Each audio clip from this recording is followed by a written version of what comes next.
Hey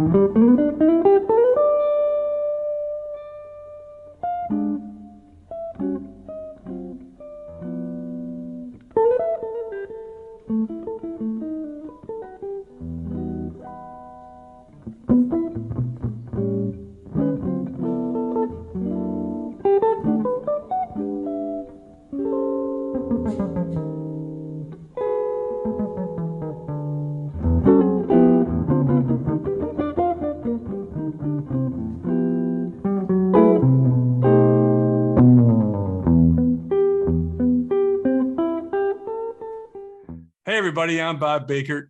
We're here with Ulf Wakenius. How did I say that? That was pretty good. That was nice. Say it correctly for me. Ulf Wakenius. Wakenius. I said it pretty good. Wakenius. Yeah, Wakenius. Okay. Because I've heard Wakenius. I've heard, I'm sure you've heard everything. Wakenius. My last name is Bakert, and nobody gets that. As plain as that is, Baker with a T on the end, Bakert. And nobody gets it right. Thanks for doing this. I really appreciate it.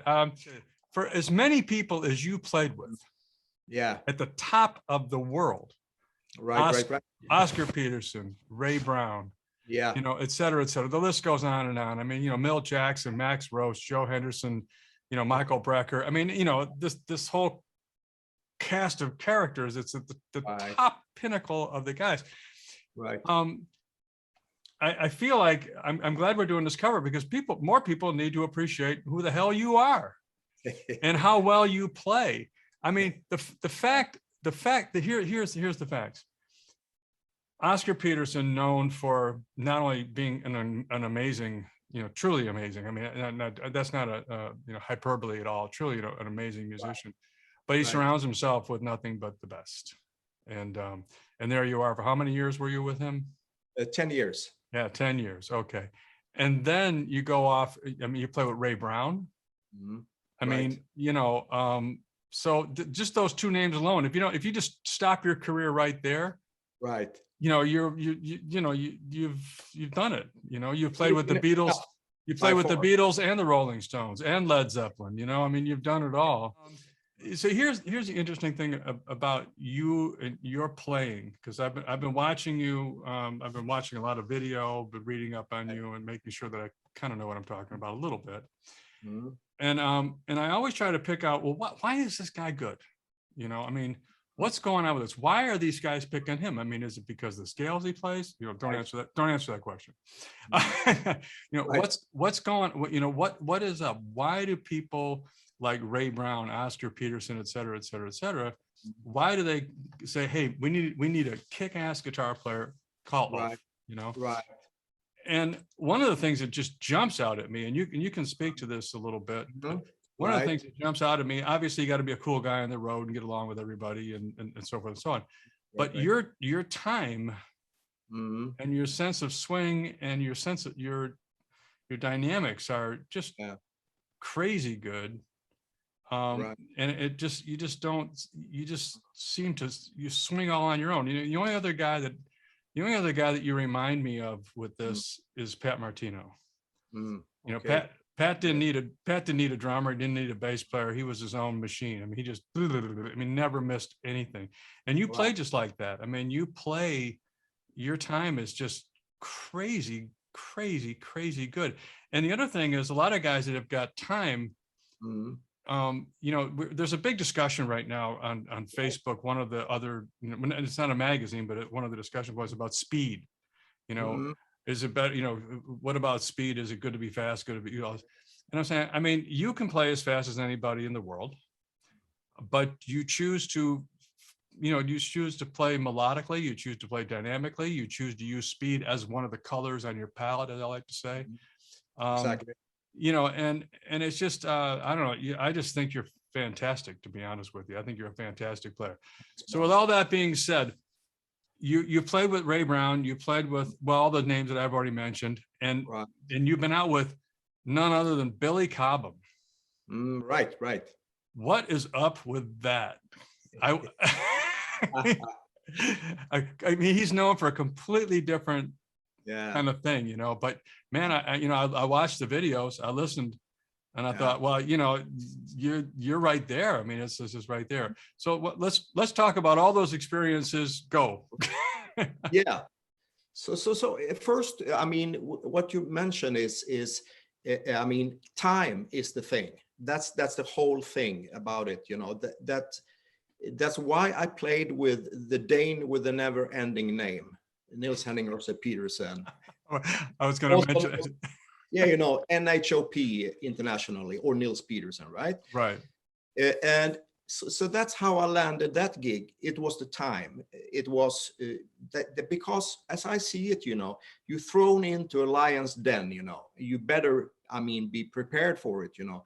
So if you talk about NHOP, Ray Brown and Oscar Peterson, that's among the greatest time ever in jazz. I mean, it's those three guys, you know. If you talk about pocket time, Ray Brown is the ultimate icon. So, I mean, for me, it was always about time, and it's also about choosing your notes, because if you overplay or the expression, try to overshine the master, you have always to know your place in the music, you know, fit in, you know, groove.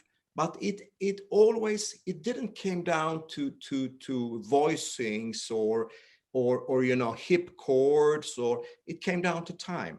It was always about time, because the time can make you or break you. And in that environment, you know, for instance, Oscar could start to play a tune ridiculously slow, you know, very, very slow. And you think when he starts, this will never work, like a blues. It's too slow. It will never take off. He just kept on. It became magic.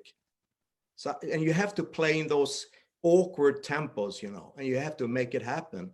And that's on the stage, that's the best school in the world, you know. So for me, the answer, what was actually setting up Nils Henning, NHOP, and then it was Ray Brown. I recorded with Ray. I don't know if I told you that, but I did. No, I know that you did. Yeah, so I did 2 records with Ray in New York, and he invited me over to CBS Studios, and he said to me in the studio, "What do you want to play?" I'm coming from Gothenburg. I'm sitting in New York in CBS Studios, you know, with Benny Green and Gregory Hutchinson. Fantastic trio. What do you want to play? And I just come up with a tune, and he go into the corner and he's humming, you know, and he doing a head arrangement, you know, and they called him the lone arranger, you know. Yeah. You know. So he comes out, you know, 5 minutes later, he comes out from the corner and said, "You play this," and he hum it for Benny, you know, and Greg, you play this. And then everybody running through, everybody cool, tapes running, record it. I mean, it's so for me, that was preparing me for Oscar Peterson. Was, I mean, the ultimate thing. So that also, there was about time. And when I played with Ray and Benny and Gregory Hutchinson in studio, you better play in the pocket, you better fit in, you better not overplay it, you know. But you know what I mean, you have to really stay on the groove, you know, because the groove is everything. Well, the Summertime, which is one of the tracks that you guys did, it was a Ray Brown trio with Ulf, you know. Yeah. And Summertime, I noticed you played a lot of octaves in that, obviously. Right. And I'm listening to you play it, and I'm going, and I thought to myself exactly that wow, because those were some big octaves. There was some big tone in those octaves. You know, that was a la Wes octaves. I mean, a lot of guys play octaves, but they don't get that punch that Wes had. Yeah. And that to me was you know, no disrespect to George Benson. Yeah. That to me, that recording, when I heard the tone that was coming off in the envelope, I went, wow, but the time was just crazy good. And so the whole sound in the studio, I just want to say that the whole sound in the studio was amazing, because I mean, it's the guitar sound, everything sounded for me, you know, unreal. I couldn't believe it, you know. So very special thing, you know. So you know, what are the experiences that you, of all these people that you've played with, and I do want to get into what you're doing today. I want to get kind of into the Cobham thing and also what you're doing today, because we kind of pride ourselves on what's happening with you now. But of all those experiences you've had with all these amazing players, do you have two or three that really stand out that you remember? When we played, I was with Oscar when we did this, or I was with this when we did that, or this time in the studio, or I mean, you know, when you think of your career, if you will, are there you 3, 4, 5 things that just go, wow, this is you knew this was special. You knew this was special. Right. No, I mean, one moment was I played with Oscar at Hollywood Bowl, and it was an August night, you know, and he started to play a ballad, and I looked out and I heard him play, and it was this strong moment, you know, that you feel, oh, I'm here with Oscar Peterson, Hollywood Bowl, sold out. He's playing a ballad, you know, and it's you know, it's unreal, you know. So it was actually many moments of that you have to pinch yourself, you know, and because my idol was Joe Pass, you know, among many others, you know, but guitar genius, you know, I mean, so it's, and I think I told you the story the last time, but I mean, I heard Oscar when I was 15 in the concert house in Gothenburg, you know, and I saw him with Joe and I saw him with Nils Trio, you know, and he did the classic one, you know, Take a Bow, you know, and they raised up like schoolboys and took a bow, you know, I pointed at them. And I'm standing there at Hollywood Bowling pointing at me, you know, take a bow. I thought, like, I'm here. I mean, it's unreal, you know. I mean, that would have been enough, you know, if I mean, so really mind-blowing, you know. Well, a lot of people don't, I mean, when you think of Oscar, you don't think of the ballads, you know, you think of that just, you know, I mean, his ability to swing was crazy. But when I listened to Requiem, how tender that was. Exactly. And how tender your playing was on that as well. It was like, you know, to express yourself, you know, and you could see the deep sadness in him when he was playing. Of course. And then to feel that deep sadness, you had to feel that on the stage. It had to be palpable. Right. And then for you to say, okay, wow, I need to honor his sadness with my song. Yeah. Of course. You did beautifully. It was really nice. So you've moved when you're playing with Billy. I noticed that you're playing an Ibanez thin line, right, as opposed to your Benedetto, you know, slightly thicker guitar. Exactly. Talk to me about that. Is you know, just volume level, using the same strings, or you know, your approach to that music. Obviously, you guys are playing louder. We're playing louder, but I mean, not that loud as you would imagine, you know. Yeah. And I would stress, you know, that I'm actually playing my own game with Billy too, you know. I don't change that much. I change guitar. It's a little lighter strings, you know, like I have 011 D'Addario, you know, 011 and up. And I have like 2 amps, you know, and a couple of pedals, you know, just to fit in, you know. But I basically play my own game, you know. I don't go into something. I play, you know. Yeah, you're not trying to be Jimi Hendrix or, you know, something like that. You know, you're doing you. There's no question about it. You're doing you. So what pedals are you using? I noticed that you were turning on something there. Right. Right. No, but I have overdrive, Blue Note, you know, and I have one called Panama, you know, nothing special, you know, old TC chorus, you know, some cheap Boss pedals, nothing special. You know? The whole story of my setup through the years has been very cheap, you know, the Aria $100 guitar with Oscar. Yeah, there you go. I told you that one, right? With, no, please. Okay, here comes the story that really drove many American guitarists crazy, because I did something you can't do. You can't play an old Aria $100. I bought it for $100, you know, when I was 17. And that guitar, I put on D'Addario 012, so I got a jazzy sound, you know. Yeah, sure. Little like, you know, Ed Bakert thinking, you know, like awkward guitar, but it sounds jazz, you know. So I was touring with that, you know, and all the cats say, it has to be a Les Paul Studio or, you know, Black Beauty or, you know, and I said, no, it's an old Aria. I paid $100 for it, you know. It was actually 110, but I negotiated down to 100. They started to look annoyed, you know. And then they said, yeah, but you change everything, right? New mics and everything, blah, blah. No, the switcher here, front, you know, treble switcher and mid, and it used to be a white plastic thing on the top. That broke, so I put on a black plastic thing. You know? And then, yes, that's your modification. Walk away. You know? Yeah, but the tone is different on the black one, you know. It changes the tone a little bit. Yeah, we like the black ones better than the white ones. It's better. It's a fat sound, you know, so it's cool. You know, whatever works, you know. People get caught up in that. So exactly. What amplifiers were you using on that tour? That is the Roland 120 JC chorus and reverb, you know. So I go for solid state and tube, the mix. So okay. You get a kind of a warm sound, you know. Was it, you said a deluxe reverb or a twin reverb? Twin reverb. Twin reverb. Well, that's a lot of horsepower. It is. Yeah, it's a lot of horsepower. Let me guess, you're not carrying that yourself, are you? Oh, no.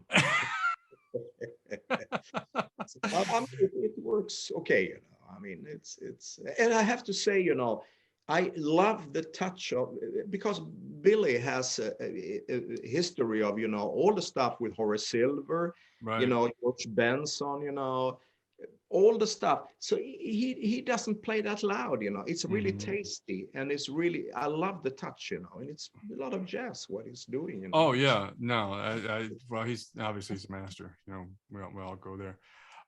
So I do have a question for you along the lines of your style, you know, the Ulf Wakenius guitar style. Yeah. How if someone was to ask you know, a guitarologist, you know, tell me, you know, what is some of the hallmarks of Ulf's playing style? What do you think they would say? I think two things. I mean, if you talk about when I play with the rhythm section, I like to think of myself as Sonny Rollins on guitar. Oh, okay. Not John Coltrane or Wayne Short, not scramble eggs, you know, right. Like loose, floating, you know. I think I would, if I just to have a metaphor in the sax field, I would say Sonny Rollins. Okay. Because I have this extra horsepower, you know, that I can do things technically, but I can also hold back, you know, and I can be in the pocket, but I can also leave the pocket. You know what I mean? Like Sonny Rollins, I would label myself kind of in that style if you talk saxophone, you know. And another thing I have developed a love for is, as you have noticed, is playing ballads, you know, and you do it beautifully, you know, like a little, you know, like influence of Jim Hall, you know, or, you know, whatever, you know. Not that I sound like him Hall in any way, but I mean. No, you got your own thing. You definitely got your own thing. And I noticed that you, I was listening to some of your stuff. I've noticed you sneak some blues licks in there too. Yeah, I do. Yeah, you definitely sneak some blues licks in. You know, they're just. Davis, I'm thinking little like also how Miles would tweak it, you know, squeak it, what you say, you know, like little blues bend, you know. How aware of you are of your technique? Do you practice technique? Do you keeping your chops up or anything like that, or you've been playing so long it doesn't matter, or what's your practice routine like, if there is one?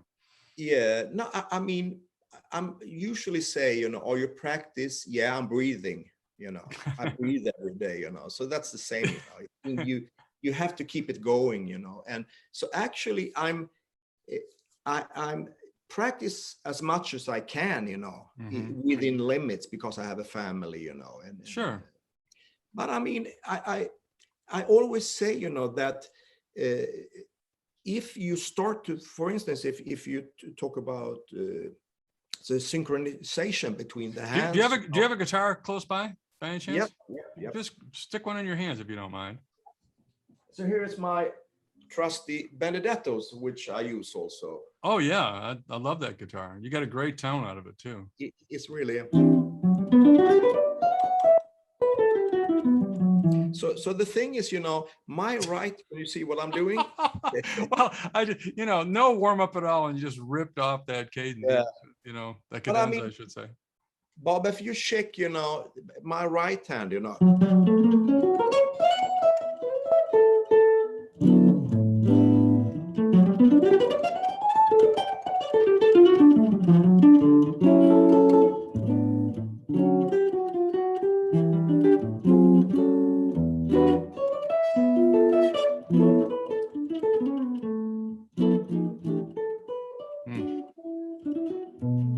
little for you pass.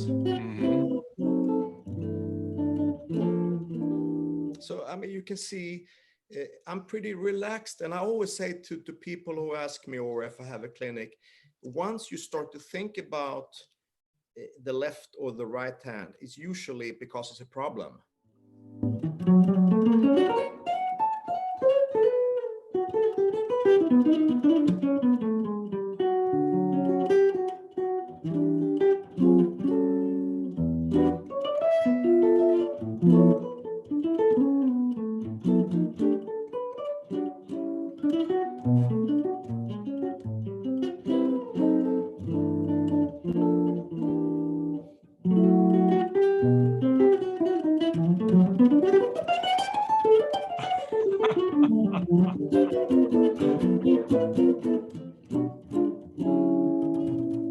So I'm be relaxed when I do it,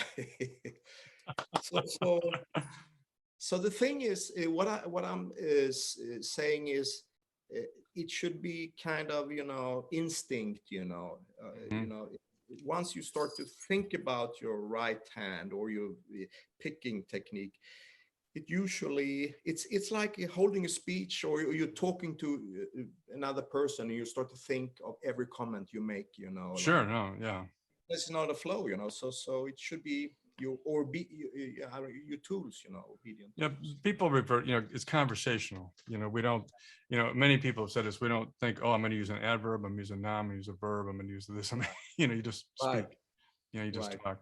I was watching your technique a little bit earlier, and I noticed that you've got a lot of upstrokes. Like when you're when you're being gentle in particular, in your dynamics, I noticed that you use a lot of upstrokes. And I've never really, I don't pay attention to technique too much. I mean, I do, because I want to hear time. Yeah. Is this in time? And what? Because time, I'm agreeing with you totally. Time is the great, it's the great differentiator. It is. Yeah. It actually is. And your time is just is crazy good. But I noticed that when you play more gentle, more tender, more those kind of passages, you had a tendency to use a few more upstrokes, which it means nothing actually, but I just happened to, it was just for some reason it caught my eye. And I think, just to comment that, I think the usual thing, if you can hear it, you can do it. It's just kind of, you hear something and then you change your technique a little to obtain that, like, for instance, like that.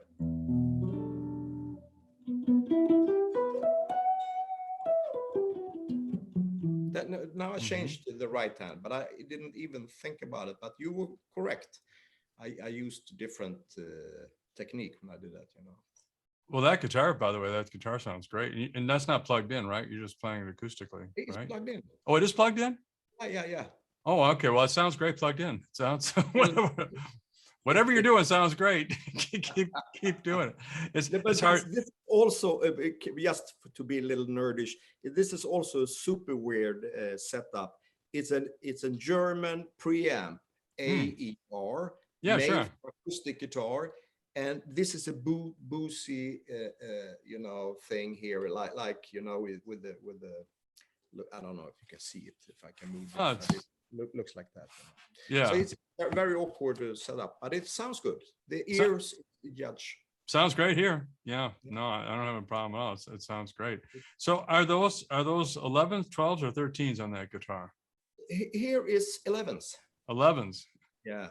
And Oh. another very interesting thing I maybe should mention for you, Bob, you know, I play a pick it's not, I mean, manufactured anymore. The old Gibson picks. Yeah, eardrop, you call it, right? Teardrop, yeah. Eardrop, sorry. Yeah. And I play it with this side. I don't play it with this side, you know. What you play with the round side? Round side. Right. It's a little softer attack with that. Exactly, and I compensate with the treble, you know.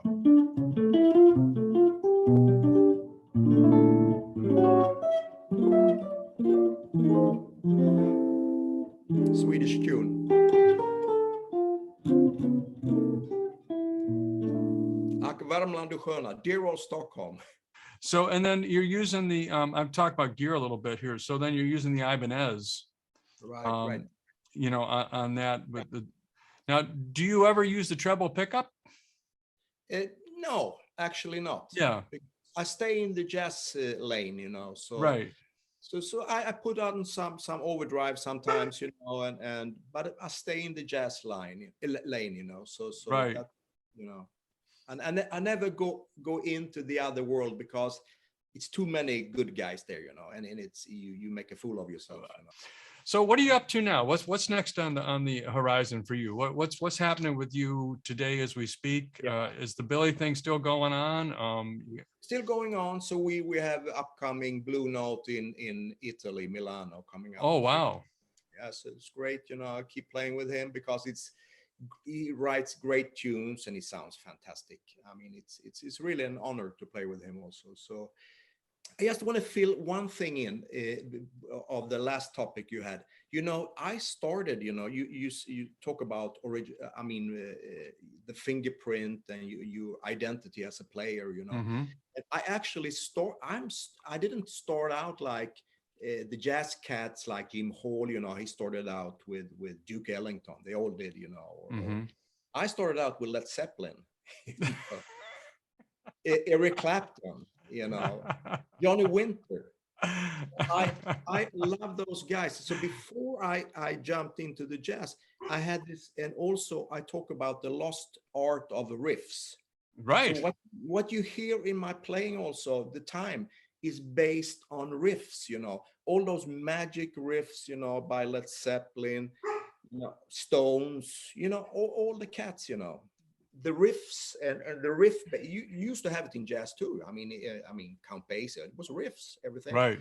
And for me, it's not about playing riffs all the time, but it's about the rhythmical center, and it's the meat bone in the soup, you know. And if you take away, you know, that it could be a really thin soup, you know.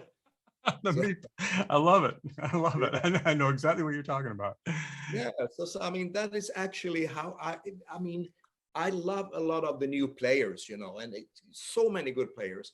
But if I had to say something, it's gradually disappearing, this, you know, rhythmical center that they all had, you know, the great players. So you played in those kinds of bands back I then? did, of course. And I see also when we talk about, we jump over from this to Oscar, has an element of rock and roll too, if you know what I mean. Sure, I do actually. Great, and Oscar is so hard, you know. So it has this quality of excitement that the rock bands had. Right. So for me, I see no, you know, no. I can love to listen to Led Zeppelin, and I can put on, you know, we take request with Oscar after. It's no difference for me, if you know what I mean. You know? Sure. It's just good music, you know, and for me, so I used to love, you know, the old Eric Clapton, you know, with John Mayall, you know, the comic, when they read the comics, you know. Bino. I mean, that's classical stuff, you know. It's. So what do you think? Because I started in this discussion with some other folks, just specifically on this topic of the influence of jazz on rock or rock on jazz. Let's talk rock on jazz. What is your take on the influence of rock on jazz? Because obviously, if that's, you know, if it affected you, you want to talk about that just a little bit? Yeah. And I think that, I mean, if you go back, you know, to what became a kind of a not so liked word like fusion, you know, suddenly it became like, oh, you can't say, oh, fusion, that's not good, you know. But the thing is, you know, if you look back, you know, what I experienced myself, you know, was Mahavishnu Orchestra, Weather Report, Chick Corea, Return to Forever, and Herbie Hancock, Van Dichy, and all that, you know. Sure. You know. It all had this enormous curiosity, you know. And for talk about Mahavishnu Orchestra, I mean, it's ridiculous. I mean, the power in that group. I mean, you have, you know, this rock thing meets India, meets harmonic things you never heard created, you know. Right. And if you ask me, I call John McLaughlin the Miles Davis of the guitar. He would appreciate that. In fact, we his quotation about working with Miles is the largest viewership we have of any of our YouTube views. It's 3 minutes. He talks about working with Miles and Hendrix. You know, when he took Miles to see Hendrix. You know, and but yeah, his you know, his quote to me, and I'm sure he's probably used it someplace else, but I never heard him say it before. His quote to me in the interview was, "If I'm not leaving blood on the stage, I'm not doing it right." Fantastic. That's fantastic. That might be a little bit of a paraphrase, but the blood on the stage is not a paraphrase. That's a direct quote. It's like, you know, I want to leave blood on the stage. You know, I've got to have that thing. Yeah. And I mean, here's a guy that was, we talked about the Johnny Carson show when he was on playing, I think it was Cherokee or Caravan. I can't remember which one of the two. Cherokee, yeah, at some ridiculous tempo. And he even said, when they counted that tempo off, it was like, oh, you know, he was like, you know, he's hanging on, you know, and all that. And but here he was doing that, so obviously he could do that. Yeah. You know, and then he comes out and he does the whole, you know, the whole Mahavishnu thing with the power of that band was. It's mind blowing because it came. It hasn't. I mean, after that era, you know, of with Fort Mahavishnu, Returned Forever, Herbie Hancock. After that era, it hasn't been that big moves in music, you know. Like they were like setting up highways, and Pat Metheny had a fantastic testimonial about when he was going to the University of Florida, I think. And Mahavishnu, did you hear that story? No, I don't. No, I don't. Please tell it. Fantastic story. Could be some factual wrong, but it's 11th Houses and Mahavishnu was about to play in University of Florida. So it's a double bill, you know, and they the night came and they play, and Pat said after 11th Houses with Larry Coryell and Randy Brecker, Alfonso Mousson, nothing can be better, you know, it's perfect. This is the perfect band. It can't be better. What should Mahavishnu do? You know, I mean, this is the evening is over, you know. And then it's a strange, eerie feeling started to spread from the stage. They walked up. They looked really serious, you know. And then he said, then they started, and they played super loud. I mean, face melting loud. And then he say, in front of my eyes, I see the guitar playing, synthesizer playing, and drum playing changing forever in front of my eyes. Right. And the end of the story is, you know, so they completely knocked him out. And he said, before Mahavishnu arrived to the school, everybody was playing Stella by Starlight. When they left, everybody was dressed in white clothes playing odd meters. So were you into that?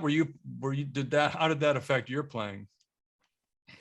I mean, I did, of course, it had a great effect, and I was, you know, sounding a little like John McLaughlin early on, you know, and playing like with boosted amp, you know, not so many pedals, but you boosted a Marshall, you know, like that. So I mean, for a couple of years, I would definitely a lot into John McLaughlin, you know, and you know, it was mind blowing. So were you doing that in Sweden at the time? Yeah. So what's the music scene like in Sweden? I mean, Sweden is we like 10 million people, but we have produced a lot of great musicians, you know, in many fields, you know. I mean, we're world famous for the pop thing, you know, and songwriters for pop artists. But I mean, we have a healthy, big share of great musicians, you know, in every field, you know, a lot of jazz musicians. But today it's only, you know, you close to an airport, you know, Right. good airport here in Gothenburg, and then I'm down in Frankfurt, or I'm down, you know, in a big hub, you know, and then I can go anywhere, you know. So it's not more odd than John Scofield is living upstate New York. Right. Yeah. Yeah. There's only Mike Stern living in the middle of Mike Stern, Peter. There's a few people that live in Manhattan, you know, and you know, in that craziness. But anyway, all right, you get it. You just won the lottery. You know, you got $1 billion. Yeah. And you're told that you can only have this money if you produce a musical project. Yeah. You have to take. I mean, you don't have to spend $1 billion on your musical project, but you have to come up with, you know, your lifetime masterpiece musical project. Okay, this is like you define it. We're going to give you all the money, all the time, whatever it is you want to do. Yeah. And you got a blank canvas and all the colors in the whole wide world if you want them. Right. What do you do? I think I would hire the best symphony orchestra you can find, you know, and you can argue which is the best, you know, and I would have a top arranger arrange my you know, what should I say, best compositions, I think, myself, and then I would play as a soloist in front of this orchestra. That's a dream, you know. So Sure. Yeah. I love that response. Yeah, I absolutely love that response. Yeah. Well, listen, you got anything else you want to talk about? Can I plug my books, or is that? Yeah, no, please do talk about it. If anybody's interested, you have, you know, the bebop saxophone licks, you know, of the greats, you know, you can see, and it's Stan Getz, Charlie Parker, Sonny Rollins, you know, and here is the Oscar Peterson book, you know, for everybody who wants to. So let me, because I don't have a copy of the Oscar Peterson book or the saxophone book, but so are you dealing with harmonically or a single note line, or how are you? Open it up, tell us what you're doing. Yeah. So here, open it up. It's single. Obviously, saxophone lines. Yeah, saxophone on guitar, lines, you know. and they're in tab. Different tunes, you know, like Cherokee, you know, or a classic Charlie Parker, classic Sonny Rollins, St. Thomas, you know. Right. And here you have Oscar, you know, or also it's different, you know, single string and some chord stuff, you know. And I pick, you know, the cherries in the cake, you know. So it's for me, you know, the best. Okay, you just opened up a whole can of tuna for me here. We're gonna go for a few more minutes. Yeah. So yeah. I had some people, because I went to jazz school, you know, back, you know, a few years ago. Yeah. And there was this big thing about, you know, the piano player and the guitar player, you know, we don't want you comping together because you're gonna, basically it was piano centric, you know, we don't want the piano being hampered at all by whatever the heck you're gonna do, Mr. Guitar Player. Yeah. So I had a guy here in Atlanta who's a highly respected pianist named Tyrone Jackson write 2 articles for us, and the article was the articles are what piano players wish guitar players knew. Right. In other words, you know, how do you get along with that guy, you know, and so he wrote the article from the piano playing point of view. So when you're playing with Oscar, I mean, obviously you're probably not playing too many big bar chords. Oh, no. You're playing maybe dyads or triads at best, you know. Exactly. And staying out of his way. So that has to do with your ears and your understanding. So can you grab your guitar again? Yep. So and a lot of people don't understand this. They'll see a song. And because we deal with a lot of people, one of the things that we try to do around here is get more language into people, you know. So they'll take like a full, you know, old school G major 7th or G major 6th or, you know, G major 9, and they'll play all of those notes, and they'll wonder why. And obviously, what I want you to address is how do you approach that? How did you approach that when you were playing with Oscar, following the chord changes? First, I would say, it's like Jim Hall said, how do you define yourself as a jazz guitar player? And he said, I'm a good listener. So basically, listen what goes on, and then you come into the classic subject. They always ask, how do you interact guitar and piano? Right. And it's basically first listen what the other guy do, and then I think for you said like a G major, like you can play like small things,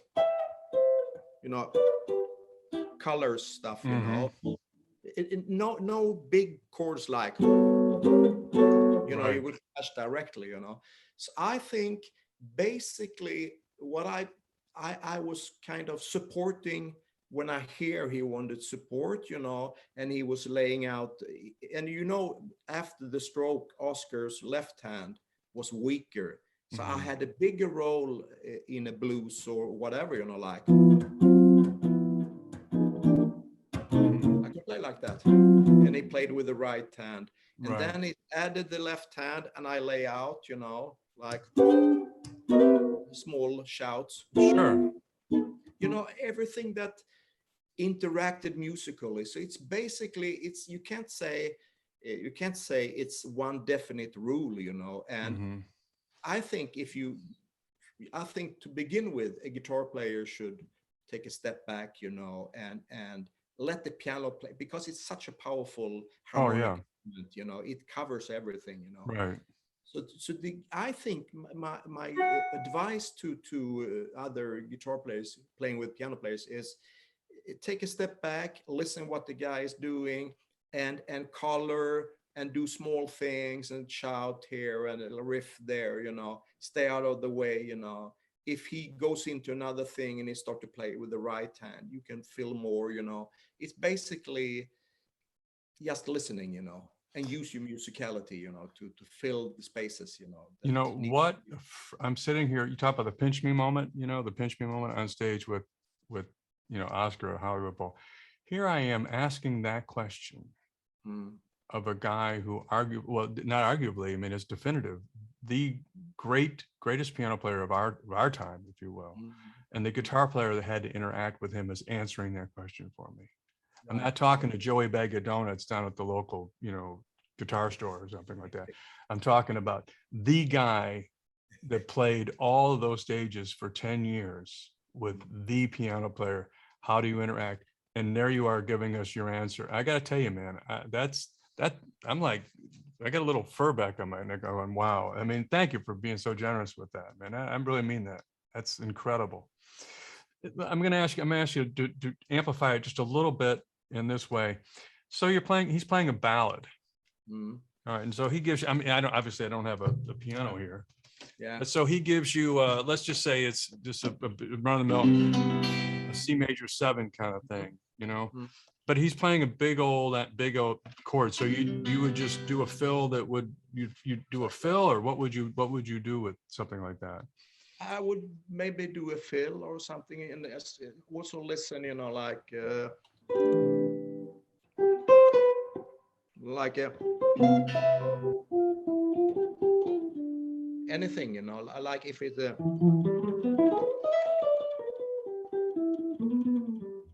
something almost like, as if you were a trumpet or something like that, or a sax, exactly. Or some like something small, that right. doesn't in the way. I wouldn't play like, right. I'm hearing a lot of like dyad single note lines and things like that, which makes total sense to me. A lot of guys approach it, well, while he's doing that, I'm going to find another big ass chord to throw in when he's not playing, so that the listener's ears never get a break. Right. I mean, right. No space is ever created, and Exactly. what you're doing there is creating the space. That's also a good thing you say, that you don't jump on every space and fill it, because he intended it to be a space. So if you play, you kill his space, Right. Yeah. Because then there's no phrasing. If there's a bop, bop, bop, bop, bop, bop, bop, bop, bop, bop, a woodpecker doesn't know phrasing. Exactly. And you also have the bass player NHOP, Yeah. which is a monster. And you can also run into that two guys get the bright idea of playing a little, thing at the same time. You know what I mean? So that would, if he put out a chord, maybe the bass player starts to play some little, coloring, So, all right, Ray Brown and NHOP. Yeah. Talk about the differences and similarities of those two guys for just a second. I would say that Ray Brown is arguably, I mean, it's many bass players through the history, but maybe he is the guy who owned the pocket most, Mm-hmm. No, I mean, when I heard in the CBS studios, when they did sound check with Benny Green and Gregory Hutchinson, he said, let's play a slow blues. And he played a slow, and I thought, this is the essence of jazz.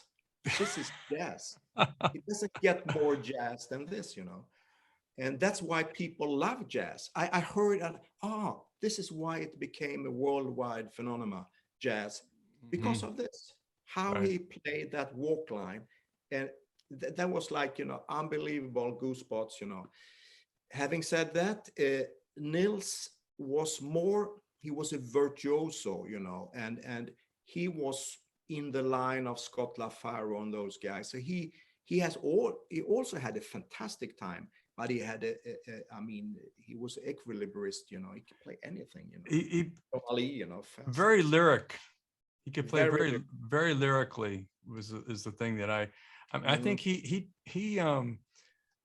what I hear from his playing, I mean, I hear Ray Brown and I just think Ray Brown can, he just drove it home, man. He, just like nobody else.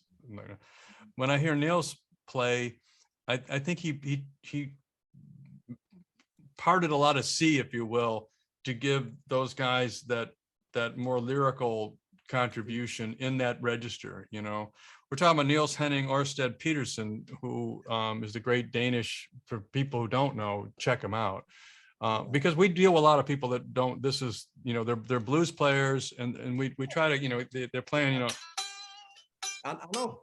And they don't know this. They're learning. We're trying to give them some insight into this thing. Exactly. And so they don't know these names, names that that we all know because, Yeah. but they don't know these names. And but a lot of that lyricism that you hear, there's a lot of great bass players here in Atlanta that were affected by his playing. Right. And so I guess the answer to the question, the difference in those, I want you to finish that. The similarities and differences in those two guys would be. Yeah. Right. I would throw in a little anecdote, which is interesting for your listeners, and everybody knows Jaco Pastorius. Of course. And what actually, they were like brothers, Nils and Jaco, Oh, I did not know that. Mutual admiration, and what they found out was that they recorded Donna Lee at the same year. And Nils did it on upright and Jack on electric, and they didn't know of each other's existence, So they found out when they meet each other, and Jack approached Nils and he said, "Oh, I'm a great fan of you." And Nils said, "Oh, but I'm a great fan of you." And they found out they recorded in different parts of the world Donna Lee at the same time. That's incredible. It's mind-blowing, So that's incredible. Brothers, That's incredible. Listen, man, you have been so gracious, and I really appreciate you for coming on, doing this. I love your playing. Thanks, Bob. I mean, I love your playing. I'm just like, wow. Obviously, so did a lot of other people that. and I was lucky. And you're still a young guy. I wouldn't say that young. Well, no, but you are. I mean, you got a lot of years, a lot of productive years ahead of you, right, to do all kinds of crazy ass shit. Excuse my expression. I mean, I'll be honest with you. When I heard you were out playing with Billy, I went, "What?" Because I went, "Man," and I thought, yeah, okay, that makes sense. I can see that, you know. And then when I heard it, I went, wow. Yeah. All right, that makes sense. I can see that. A lot of It's fun, great. you know, a lot of fun. Oh, you can tell. You can tell. And a lot of space. A lot of It is. space. Yeah. A lot of space. And Billy's a master of that. I mean, you know, he got his thing, and you know, a testament to you is that I can hear you leaving the space Yeah. to happen, Yeah. and then you'll decide to start playing a little bit. Yeah. You know, and do your thing, and then and when it's time to do this and do that, man, I just love what you do. Love what you do. So we're here with Ulf Wakenius today at Jazz Guitar Today. He's going to be our cover story. Thank you for being so gracious and coming on with us today, because this truly is an honor for me, for sure. Personally, it's an honor. Have a great day. Great. Thank you, my brother. Super. Appreciate you. Thanks, Bob. Bye bye Super. now. Bye bye. Bye.